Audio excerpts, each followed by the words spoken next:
Grandes traidores a España desenmascara a los Judas que han cambiado nuestra historia. Se trata de pasajes históricos en los que vemos cómo diversas personas a lo largo de la historia de España han actuado de manera perversa hasta el punto de convertirse en grandes traidores. En España no solo hemos permitido que se olviden a nuestros héroes, también hemos tolerado que se acepte como cierta una falsa leyenda negra.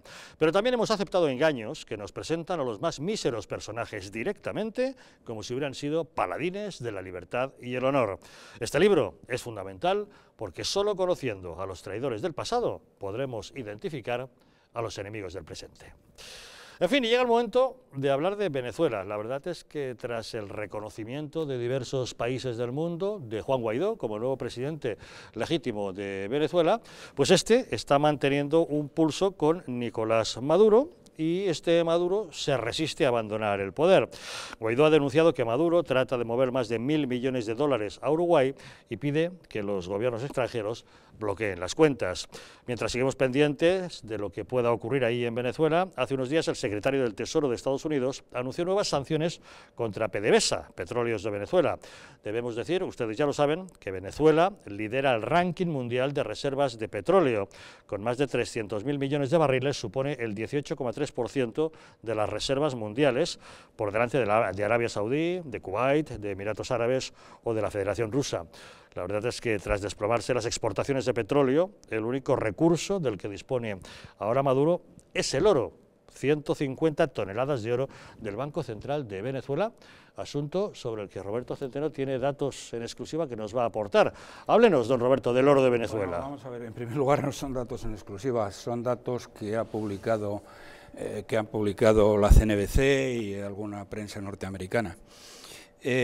Vamos a ver, señoras y señores, lo que ha ocurrido en los últimos días es que el embargo norteamericano vamos a ver, no de crudo venezolano, porque no es que haya dejado de comprar crudo venezolano, porque las principales refinerías capaces de procesar el crudo venezolano están en Texas, son dos refinerías de PDVSA que actúa en Estados Unidos con el nombre Citgo y tienen 5.000 estaciones de servicio en Texas y en otra serie de sitios, o sea que no es ninguna tontería. Bien, lo que pasa es que el crudo venezolano es un crudo muy pesado y necesita mezclar con disolventes, que básicamente es crudo ligero norteamericano. Bueno, le han dejado de enviar ese crudo ligero norteamericano y entonces resulta que el crudo venezolano es inexportable. En estas últimas 48 horas se han acumulado los buques tanque en Maracaibo porque no pueden cargar, porque no tienen comprador, porque el crudo venezolano así, sin los disolventes americanos, no lo pueden importar. Bueno, entonces, primera cuestión, las sanciones económicas de Estados Unidos están funcionando. Y claro, el problema está en que esa era la principal fuente de efectivo, pero al haber caído en vertical en las últimas 48 o 72 horas las exportaciones de crudo, tienen que recurrir, han vuelto su mirada, no es que hayan vuelto su mirada ahora porque ya la tenían, pero ahora es que ya no les queda otra, hacia el oro. El Banco Central de Venezuela tiene en estos momentos unas 150 toneladas de oro, puede que algo menos porque ya han vendido algo. ¿Y por qué el oro es esencial ahora mismo para el régimen venezolano? Por tres razones. La primera, porque es la principal fuente de efectivo que puede ayudar al gobierno de Maduro a sobrevivir. La segunda, que resulta esencial para la propia seguridad y la protección militar. Miren ustedes, ya les habíamos contado aquí cómo hace 6-7 días llegaron a Caracas 400 mercenarios de una organización privada rusa que se llama el Grupo Wagner, aunque estos mercenarios están reclutados dentro de los, dentro de las fuerzas especiales rusas, de la gente que ya no está en las fuerzas especiales rusas. Es igual que Blackwater norteamericano, que se nutría y se nutre, porque sigue existiendo, ahora con otro nombre, se llama The Academy. Una organización de mercenarios que es la mayor del mundo es la de Blackwater, que tiene 20.000 hombres, y los de este grupo que se llama Wagner tienen 6.000. Bueno, han mandado 400 efectivos que llegaron después de volaron de Moscú, vía Sudán, vía Paraguay, vía La Habana y desde La Habana en vuelos regulares fueron a Caracas. Son 400 hombres. Bueno, estos tíos son buenísimos, pero cuestan un ojo de la cara, y estos les tienes que pagar, pero en divisas convertibles de inmediato, porque estos no se andan con bromas. Entonces, si Maduro quiere tener protección militar, seguridad y protección militar, necesita pagar. Y la única manera el oro va a ser pagar, la moneda que va a utilizar. Es la moneda que va a utilizar. Quiero decir una cosa. Estos 400 mercenarios blindan completamente a Maduro, porque estos tíos valen por 10.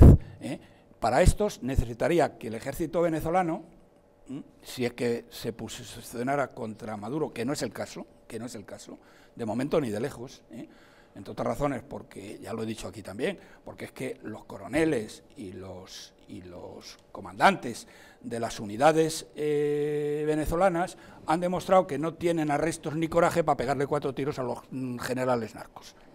Y sin hacer eso, el ejército venezolano probablemente no se va a mover a no ser que ocurra algún milagro. Bien, entonces, y por lo otro, necesitan también el oro, porque lo que pueda pasar, y si quieren garantizarse el mantener una vida de lujo fuera de Venezuela, si es que se tienen que ir. Entonces... y al tenerse que ir se iría a Rusia, presuponemos. Bueno, España... Ya sabe que Zapatero le ha ofrecido asilo político aquí, sí, pero vamos, yo lo veo poco viable. Bueno, vale. No, hay otros. Podemos ofrecer un mejor clima que Rusia, eso sí. Efectivamente. Y saliendo de Venezuela irse al frío de Moscú, no sé yo. Pueden ir a México, no creo que vayan a Cuba, porque si fueran a Cuba, ¿sabes qué pasaría? Que los cubanos le quitarían todo el dinero. Serían como llegar a casa de la mamá. Entonces la mamá coge el dinero del niño y le va dando todas las semanas lo que necesita, o sea que a Cuba no van a ir, pero pueden ir a otras. Pues la veo en Rusia, La veo en Rusia. No lo sé. Bien, ¿qué es lo que ha pasado? El viernes pasado, una sociedad de Abu Dhabi que se llama Nor Capital compró 3 toneladas de oro. Pero no solamente es esta sociedad que le ha comprado estas 3 toneladas de oro, es que ¿sabes que el Banco de Inglaterra tiene una gran cantidad de oro en el Banco de Inglaterra y lo están manejando y está en manos de esta gente? Yo no sé qué va a hacer el Banco de Inglaterra, pero sí sé una cosa. Guaidó mandó una carta el otro día, hace 48 horas, a Theresa May y otra al gobernador del Banco de Inglaterra, que es Mark Carney, diciéndole que cesaran de inmediato las transacciones ilegales con este oro. Y de momento, que se sepa, no le han hecho ni puto caso. De momento, no sé lo que van a hacer. Bien, entonces... ¿Qué sabe de esa denuncia que ha hecho Guaidó de que ha trasladado 1.000 millones de dólares a Uruguay, ¿no? Bueno, vamos a ver, el banco... Y que está pidiendo Guaidó a los bancos extranjeros que bloqueen esas cuentas. Ya, pero ahí hay un problemilla. Vamos a ver, el Banco Central de Venezuela, los 2/3 de sus reservas las tiene en oro, las 150 toneladas de oro a las que me refiero, pero también tenía dólares. Entonces probablemente esos dólares proceden de las reservas de dólares que tenía el Banco Central de Venezuela. Bien, lo que dice Guaidó es verdad y puede funcionar, pero manon troppo, es decir, no funcionaría en Italia, no funcionaría en Grecia, no funcionaría en Rusia, no funcionaría en China, no funcionaría en otra serie de países. Es decir que el acabar... Tiene que escoger muy bien los países destinatarios de ese dinero donde no le vayan a meter mano en su banco. Como es lógico, como me decía un amigo norteamericano que opinaba el Departamento de Estado, que son muy malos pero no son tontos. Entonces Maduro... obviamente no va a trasladar este dinero a los Estados Unidos, por poner un ejemplo. No creo que se le ocurra. Vale. Entonces es el dinero. Me preocupa un poco que a Guaidó le esté toreando el Banco de Inglaterra. Eso me preocupa. Supongo que tendrán que reaccionar de alguna manera, aunque como están muy liados con el Brexit, a lo mejor no han tenido tiempo de contestarle y lo paran. Pero hombre, el gobernador del Banco de Inglaterra debería haber contestado ya a Guaidó y decirle no se preocupe, que las transacciones las cerramos, porque claro, es que ocurre una cosa. Vuelvo a insistir, no son tontos. Supongo que si saben que Guaidó ha escrito esta carta a Theresa May, al gobernador del Banco de Inglaterra, se han apresurado a sacar el dinero de allí. Y cuando el señor Mark Carney o la señora Theresa May decidan colaborar con el señor Maduro, van a encontrar las telarañas allí, pues porque el resto se lo van a llevar. Bueno, y esto pues eso es el estado financiero. Solución para Venezuela, ¿qué es lo que va a ocurrir? Bueno, hay un célebre aforismo de Jorge Wagensberg que dice hay cosas que acaban mal porque si no, no acaban, ¿no? Y esto tiene pinta de ir por esos derroteros, ¿no? Hay algo que es indiscutible y que está claro, ¿no? Estas son las consecuencias a las que nos lleva el populismo destructivo y absolutamente indigno de este señor, ¿no? de Maduro, ¿no? Recordemos que este señor ha dado un autogolpe, ¿no? O sea, algunos hablan de golpe de Estado. Bueno, este señor ya dio un autogolpe. Una democracia no solo es votar, ¿no? Que es otro lugar común en el que se incurre constantemente. Guillermo, el problema, si me permites, ya no es solo de una falta o no de democracia en este país, es que está pisoteando al pueblo, hay hambre, no hay comida, no hay medicamentos, es decir, al margen del sistema político que tenga. Es intolerable eso. Yo no comparto tampoco estas visiones, ¿no? Parece que Alfonso Guerra apuntaba el otro día, ¿no? Que hay algunas dictaduras. Efectivamente, Venezuela está económicamente devastada. Hay una hiperinflación terrible, una carestía absoluta, una inseguridad terrible, una desigualdad absoluta, es decir, económicamente, pero tampoco me parece que sea justificable que en algunos sitios los índices económicos puedan ir mejor, cuando se conculcan derechos fundamentales, cuando se vulneran los derechos humanos, y en este país está ocurriendo esto, es absolutamente censurable, y da igual el signo político presunto del régimen de turno, me da igual que lo haga Videla, me da igual que lo haga Pinochet, que eran dos asesinos, que lo haga este tipo. Pero efectivamente la solución no es fácil, ¿no? Aquellos que apelan tremendamente, ¿no? a la intervención militar, pero claro, hay que ir al derecho internacional público. La intervención militar en Venezuela, ¿en base a qué? ¿Quién la lidera? ¿Cuándo? ¿Cuánto? ¿Cómo? Claro, esto no es nada sencillo, es decir, en cualquier régimen donde se vulneren derechos fundamentales, donde se vulneren los derechos humanos, cualquier régimen que no sea una democracia, que sea una dictadura explícita o implícita, explícita o soterrada, me da igual, una dictadura militar persistente o sobrevenida, hay legitimidad internacional para entrar, bueno, yo creo que hay que intentar evitar por todos los medios esa intervención militar, porque digo que no veo esa fuente del derecho internacional público que permita esto. Vamos a entrar mañana en Corea del Norte, en Cuba, en Arabia Saudí. No hay pocos países en el mundo donde se conculcan derechos fundamentales, cuidado, algunos con mejor relación con Occidente y otros con peor relación con Occidente. Hay algunos que tienen buena relación seguramente con Trump, con Bolsonaro y con Macri, donde nadie piensa entrar, ¿no? Nadie piensa entrar mañana en Arabia Saudí. Pero bueno, por eso digo que quizás hay cosas que acaban mal, porque si no, no acaban. Desde luego Venezuela necesita un cambio urgente, pero este señor se aferra al oro y se aferra al ejército, claro, y esto es muy importante, ¿no? Quien tiene el ejército tiene un trecho ganado, entonces Beatriz, veo difícil la solución. ¿Qué va a pasar? A ver, la situación en Venezuela está claro que es muy complicada, y yo creo que desde el ámbito internacional tampoco habría que decir aquellos que están a favor de Guaidó es que están en contra de Maduro o viceversa. O sea, no deberíamos limitar lo que es la negociación a una persona u otra persona. Ya desde la ONU se ha marcado un posicionamiento neutral, ha habido una invitación hacia el diálogo, los últimos movimientos en Europa también con Italia diciendo que se desdecía de esa opinión única desde Europa. Lo que nos está dando dentro del panorama internacional, esto es una crisis internacional y, como bien está comentado, no es en el único país que falta democracia, que se violan derechos humanos, existen más. Vamos a actuar en todos igual. Realmente el nombramiento de Guaidó o incluso el reconocimiento por parte de otros países de su figura como presidente le da el control sobre Venezuela. La única opción que vamos a hacer es arrinconar de tal forma al país para que haya una mayor violencia, porque evidentemente una situación económica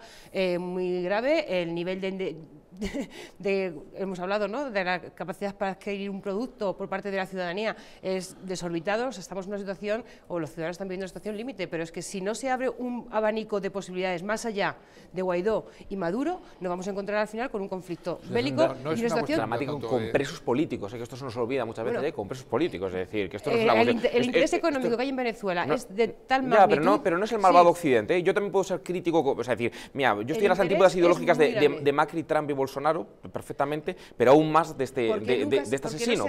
Porque a Trump eliminar el bloqueo. ¿Por qué internacionalmente los países no han buscado una postura de negociación o de flexibilización por parte de Estados Unidos. El bloqueo de Maduro sobre las instituciones de su país, ¿eh? Habría Sí, que hablar de ese bueno, bloqueo también, claro, sobre su población. Sí, y lo tiene sobre controlado. los Por eso digo disidentes. que el apoyar una postura o el no estar 100% de acuerdo con una postura no significa que defiendas a la otra. No hablo de 100%. Tampoco. Aquí no hay una cuestión de Maduro o Guaidó que sea opcional. Es decir, aquí hay un presidente legítimo, que es Juan Guaidó, y hay un presidente usurpador, un expresidente, que es un tirano, que es Nicolás Maduro, que ha usurpado la presidencia mucho más allá de lo que le correspondía, que ha convocado una Asamblea Nacional Constituyente ilegítima, que ha vulnerado todas las normas y todas las leyes de su país, que no ha reconocido la legitimidad de la única Asamblea Nacional legítimamente votada por los venezolanos, que es la Asamblea Nacional. Cuando ha expirado su mandato, la Asamblea Nacional, como prevé su Constitución, la Constitución venezolana,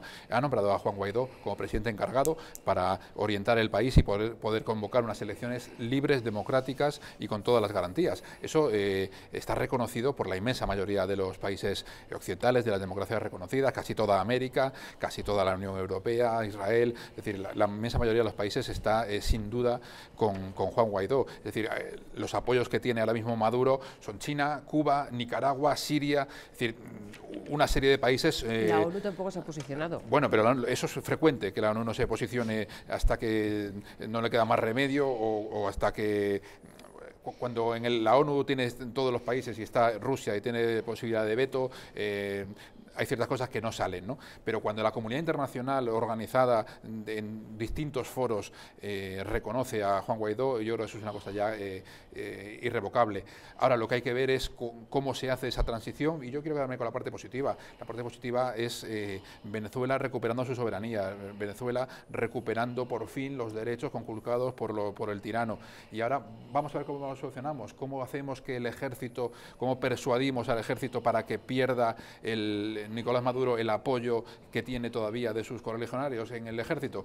Bueno, eso vamos a ver cómo se organiza la transición. Lo que me parece importante, el otro día cuando Juan Guaidó fue elegido, la comunidad venezolana fue a la Puerta del Sol, aquí en Madrid, e hizo una manifestación. Yo tuve la oportunidad de estar allí y hablar con muchos venezolanos que estaban felices de por fin recuperar su soberanía, que los familiares que tenían allí pudieran recuperar la democracia y empezar a recuperar ese país devastado absolutamente, no solo en los derechos fundamentales, sino económicamente, con muertes, con persecución. Entonces, esa ilusión que ha generado en la comunidad venezolana que estaba afuera y la presión internacional tienen que hacer que caiga Maduro de manera irrevocable. Y ahora, Pedro Sánchez, nuestro presidente, podía haber liderado esa coalición internacional y no lo ha hecho. Ha sido absolutamente cobarde, ha reconocido a Guaidó tarde, mal y arrastro, como casi todas las cosas que hace, y podía haber liderado esa coalición que lo reconociera. Ahora tiene la oportunidad de liderar otra coalición para reconstruir Venezuela. La Venezuela que ha dejado devastada a Maduro, podría liderar él. Pues para España. España es un país de referencia para Venezuela. Podía utilizar la relación de España con América Latina, podía utilizar el vínculo transatlántico con Estados Unidos, podía utilizar y mandar a Zapatero de emisario, ¿no? Con la Unión Europea. No tiene un proyecto de país, es incapaz de liderar el país que gobierna. Sé que no lo va a ¿Qué hacer. política exterior va a tener? Digo que Pedro Sánchez, no tanto como Pedro Sánchez, Sí. que es incapaz, No, es incapaz. como persona, sino como Habría que presidente del precisar- gobierno de España. El presidente Sí, del hombre, gobierno claro, de el España presidente del gobierno de España. era la persona que debía ser la referencia para esa transición en Venezuela, y no lo es porque está Pedro Sánchez. Pero no ayuda la situación y la consolidación de Guaidó como presidente, que yo creo que es importante. No ayudan comentarios como los de John Bolton, de decir vamos a mandar al tirano Maduro a Guantánamo. Es decir, vamos a ser serios, vamos a ser serios y vamos a intentar medir los mensajes, sobre todo para no boicotear Entre otras al cosas, propio Guaidó. porque no lo tienen fácil para meterle en Guantánamo. Me parece de aurora boreal. Es que, bueno, primero quiero decir una cosa que has comentado tú. Mira, no podéis, de verdad, sinceramente, me parece de un cinismo absoluto el que se diga que hay otros países donde no existen libertades. Lo que hay en Venezuela es la peor crisis humanitaria de que se tiene memoria. No tiene nada que ver con lo que pasa en Cuba, no tiene nada que ver con lo que pasa en Corea del Norte, no tiene nada que ver con lo que pasa en ningún otro país. Eso para empezar. Para seguir, hombre, estáis diciendo, es que no tienen derecho un país a intervenir en los asuntos internos de otro. Pero bueno, es que os habéis caído de un guindo. ¿Pero qué me estáis contando? ¿Qué pasó en Libia? ¿Qué pasó en Libia? En Libia, la malvada Hillary Clinton, que no había país que no estuviera dispuesto a invadir, invadió Libia, porque se lo dijo Soros. Invadió Libia. ¿Qué derecho tenía a invadir Libia? La invadió y ¿qué? Y la invadió. Punto. Pelota. Invadió Siria. Estuvo a punto de hundir ¿cómo se llama? A Egipto. Menos mal que había un militar que tenía un par de lo que hay que tener y metió a pero a lo que vamos, fiscándose en el derecho internacional. En Arabia Saudí no hay una crisis humanitaria que se pueda parecer. Pero ¿cómo puede? Tú has estado en Arabia Saudí. Tú has estado en Arabia Saudí. Hombre, por Dios. Tampoco está en Venezuela, ya lo he dicho otra vez. Será un régimen autoritario, un régimen que están dispuestos a desguazar a un periodista que está en contra de ellos. Lo que tú quieras, pero no. Parecerá poco. No se puede comparar. No hay ningún país donde falte libertad. Por la Virgen. Pero no me comparéis Venezuela. Tienes razón, Perdona. Tienes razón. No se puede comparar, perdóname. Y me parece de un cinismo absoluto tratar de decir esto y que lo tiene que hacer la ONU. La ONU no hace nada, hombre, por Dios. Bien, segundo tema. ¿Qué se va a hacer? Es que no tenéis respuestas, no tenéis ninguna respuesta. Hombre, que me diga, no sé si lo dices tú, pero el PP que dice, sí, hay que ayudarlos, hay que hacer, hay que deshacer, pero no se puede ir a una intervención militar. Pero bueno, por Dios, pero es que no saben lo que pasa. Mira, hay dos soluciones, solamente dos soluciones. A ver, la primera. La primera, ya la he dicho aquí y la he repetido, que logre convencer, y la CIA está en ello, hablando con los avión y se lo lleven a un tercer país. No, esa es la segunda. Esa es la segunda. Sí, que logren convencer a algunos generales, para que se revuelvan contra Maduro, o que los coroneles y los capitanes y los comandantes que no están chupando, que pasan tanta hambre como el resto del pueblo, tengan lo que tienen que tener y le peguen 4 tiros a los generales, que tampoco es tan difícil. Pero ahí se van a enfrentar con los 400 rusos de Wagner. Sí, quieren ir quieren ir a por Maduro, pero ¿para qué van a ir por Maduro? Que le dejen marchar. Pero bien, la segunda opción, que sería la perfecta, es la más factible. No, está negociando en Washington con Rusia. ¿Qué pide Rusia a cambio de quitarles el problema de Maduro? Pide 3 cosas, que de momento parece que no están dispuestas a dársela. Primera, que le devuelvan la pasta que ha prestado a Venezuela, que es la pera. Segunda, que le mantengan las concesiones mineras y petroleras. Y tercera, que Estados Unidos le deje de tocar las narices en Ucrania. Si hacen eso, mandan un Ilyushin 92, se llevan a Maduro con todo el oro que pueda arramplar y se ha terminado la historia. Pues veremos cómo acaba toda esa historia. En fin, vamos a hacer una pequeña pausa porque les queremos hacer una pregunta. ¿Tienen ustedes hijos que van a la escuela concertada? ¿Se han desgravado ustedes las cuotas? Pues que sepan que Hacienda les va a obligar a devolver el dinero. Pausa y les contamos.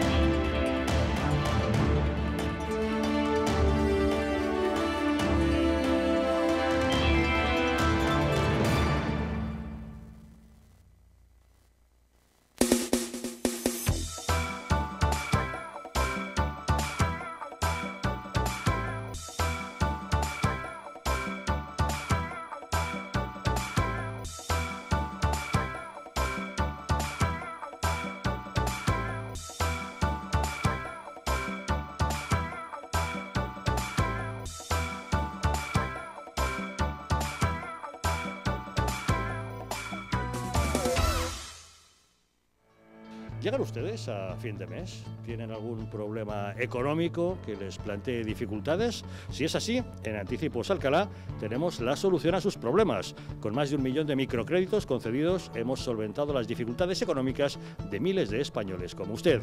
En Anticipos Alcalá resolvemos sus preocupaciones de liquidez. Llame ya al teléfono gratuito 900-494-431 y consiga hasta 600 euros en tan solo 10 minutos. Sin esperas, sin papeleos y sin sorpresas. Llame ahora al 900-494-431 o entre en la página web www.prestamosalcalá.es y consiga hasta 600 euros en tan solo 10 minutos.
Antes de usar Internet, recuerda, tus datos personales no son solo tu dirección o fecha de nacimiento. Pequeños detalles sin importancia también dan información sobre ti y pueden llegar a ser usados para hacerte daño. No compartas datos personales con gente que no conoces. Configura el perfil de tus redes sociales para hacerlo lo más privado posible.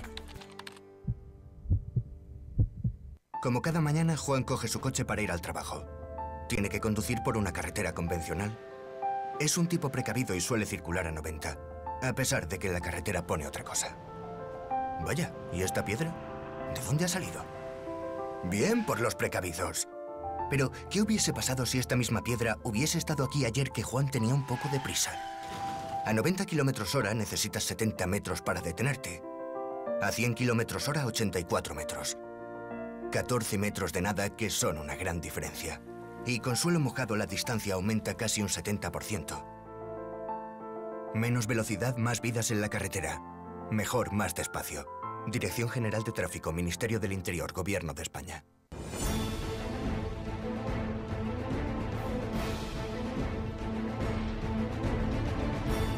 Si la España nación de naciones va a llegar. Visca Catalunya, lliure y soberana. Diré que yo soy el lehendakari más peligroso para sus intereses. Independiente en forma de república. Todos estos que acaban de ver hablan mucho, muchísimo, posiblemente hasta demasiado en el resto de canales. Y se les hace una crítica, pero pequeñita. Aquí va a ser al revés, en Distrito TV va a ser al revés. Aquí ellos van a poder hablar, por supuesto, pero la crítica va a ser mucha, muchísima, va a ser tremenda. ¡Hala! Con España a Cuesta, todos los domingos de 10 a 12.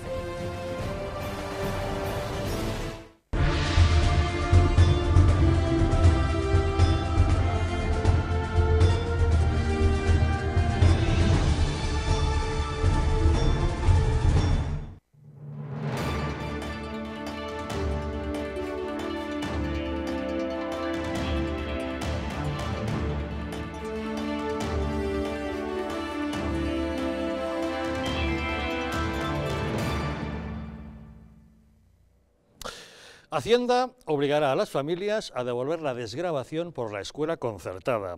La ministra de Hacienda, María Jesús Montero, ha confirmado hoy que las familias que hayan declarado las cuotas de los centros concertados como donación deberán hacer una declaración complementaria. Dice que algunas familias se habían desgravado en términos de donación estas cuotas cuando es un dinero que se entrega a cambio de una prestación. La ministra portavoz lo ha ratificado. Es una cuestión que se relaciona con los impuestos y se corresponde con el Ministerio de Hacienda. El Ministerio de Hacienda hará el análisis correspondiente y habrá unas deducciones que serán válidas y otras a lo mejor no lo son tanto.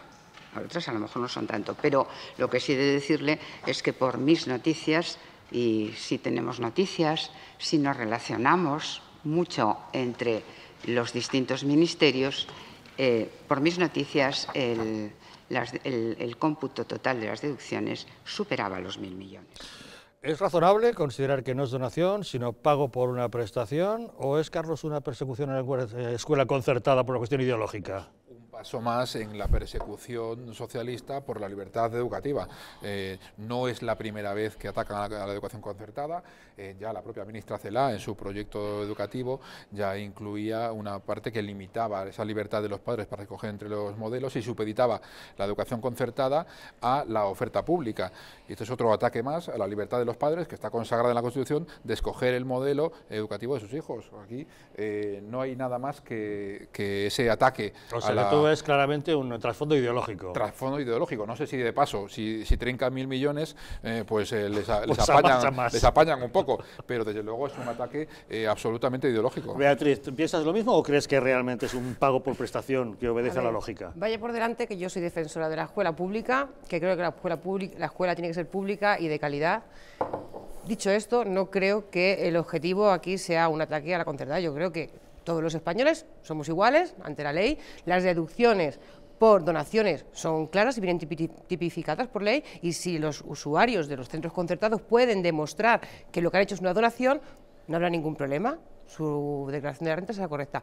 Lo que va a perseguir desde el Ministerio de Hacienda, desde Hacienda se va a perseguir que se hayan hecho declaraciones deducciones por donaciones que no lo sean así, que serán un pago real al centro. Es que hay que tener en cuenta que los centros concertados ya están recibiendo un dinero del Estado por cada alumno. Entonces, si un centro concertado quiere hacer algún tipo de actividad extraescolar o algún tipo de actividad complementaria, tendrán que pagarlo las familias, pues según los costes que consideren apropiados al centro y las familias, pero otra cosa ya es deducirlo y desgravárselo como una donación. Claro, pues si esas aportaciones económicas iban ligadas a una contraprestación, pues ahí aparece la duda de si concurría lo que se está hablando del ánimo de liberalidad o no. Si hay una contraprestación, pues igual no estamos en el presupuesto de la donación y por tanto la deducción pues igual hay que revisarla. O sea, a ver, los modelos educativos, yo sé que la derecha habla mucho siempre de la libertad educativa. Para mí la educación, como preocupación, esto Fernando Sabater... Pero ¿qué impresión te da? No, pero mójate, ¿qué impresión te da? Me mojo. En principio me parece bien. En principio que todos tienen que cumplir la ley. Y si hay dudas, pues habrá que revisarlo, obviamente respetando la irretroactividad de las disposiciones sancionadoras no favorables que prevé la Constitución en nuestro artículo 9.3, por supuesto, pero también los plazos de prescripción de 4 años. Todos deben cumplir la ley, también la concertada, que es un sistema que efectivamente cubre un 20 y pico % del conjunto de alumnos de nuestro país, pero que es un sistema con una cierta excepcionalidad, que no es ni privada ni es pública, sino que es una especie de privada subvencionada públicamente, ¿vale? La libertad educativa como gran mantra para justificar todo. La educación siempre es una preocupación eminentemente pública. Los modelos podrán coexistir, pero obviamente si se demuestra que ha habido deducciones por donaciones que no eran tales donaciones y que se está aprovechando una laguna legal, plataforma ahora que no es sospechosa de simpatizar con el Partido Socialista, nos parece bien la reforma, que el gobierno meta mano a esto. ¿Sí? No, Roberto, ¿qué le parece? Bueno, vamos a ver, porque es que parece que estamos hablando a veces de otro país, Yo no reconozco que eso sea mi patria, España. Decís, y os hincháis a decir, que en España todo el mundo tiene que cumplir la ley. En España nadie cumple la ley, si puede evitarlo, nadie, y no pasa nada. Pero no se me vaya por las ramas y céntreme el tema. Hombre, ¿Es correcto o no es correcto lo que hace el Ministerio de Hacienda? Lo que hace el Ministerio, desgraciadamente, tengo que decirlo, es absolutamente correcto. No es una donación, sino que es una contraprestación. Y por lo tanto, desde este punto de vista, y sin que sirva de precedente, por una vez, en este caso, tienen razón. Dicho esto, bueno, si me dejas contar, el Partido Socialista se ha cargado la enseñanza pública de este país, y eso lo viví yo en primera persona cuando llegó al poder Felipe González, cuando convirtieron las universidades, se quitaron las oposiciones a cátedra como la que hizo un servidor, porque eran puro fascismo, se nombra a gente a dedo y ahora mismo en las universidades públicas españolas el 80% de los catedráticos no tienen capacidad para, que han sido seleccionados a dedo o por tener un carnet de identidad en la boca, digo, de partido. Exactamente, es un auténtico desastre, hasta el punto, lo cual es un desastre para la gente que tiene pocos recursos, porque un niño o un joven que estudia en una universidad pública, quitando medicina y quitando algunas ingenierías, es que no tiene prácticamente ninguna oportunidad de encontrar trabajo. Los trabajos los encuentran la gente que tiene dinero para poder pagarse una enseñanza de calidad en centros privados. Yo he estudiado toda mi vida primero en un instituto y después la carrera de ingeniero de minas la hice, por tanto, en un centro público, y la carrera de economía la hice en un centro público. Entonces no había otra cosa, porque hice las dos carreras. Bien, pero esto totalmente se lo han acabado cargando. Y luego, bueno, la situación, no tenemos más tiempo, pero si no te explicaría de qué manera estos tíos se cargaron con la ley de incompatibilidades. Tú fíjate que fue una de las primeras cosas que hicieron. Se les ocurre a estos berzas sectarios decir, miren ustedes, el que se dedique a la enseñanza, estaba hablando en este caso de las universidades, tiene que dedicarse, no puede tener otro trabajo. Es decir, que un médico que estuviera operando en la Seguridad Social, un cirujano no podía dar clases de cirugía, tenía que elegir entre enseñar o dar clases de cirugía. Bueno, eso lo quitaron para los médicos. Les dijeron, bueno, el caso de los médicos vale, pero les quitamos la mitad del sueldo del otro sitio. Pero en el caso de los economistas, por ejemplo, todos los grandes economistas, Enrique Fuentes Quintana, Luis Ángel Rojo, en fin, todos ellos se tuvieron que marchar. ¿Y se fueron a dónde? A universidades privadas. ¿Quién se quedó en las universidades públicas? En la Facultad de Económicas de la Complutense. Pues 4 enchufados del partido, que no tenían idea. ¿Y cuál es la prueba de ahora? Bueno, que los chicos salen de ahí y no encuentran trabajo. Bueno, como nos queda muy poquito tiempo, por alusión a esa izquierda que ha destrozado la educación, ¿qué nos puede decir usted? Totalmente, ha destrozado completamente. Muy breve. Yo lo único que puedo decir es que yo tengo muchísimo que agradecer a la escuela pública y como yo, muchísima gente de mi generación, porque posiblemente... Sí, don Roberto también hizo las carreras en la pública.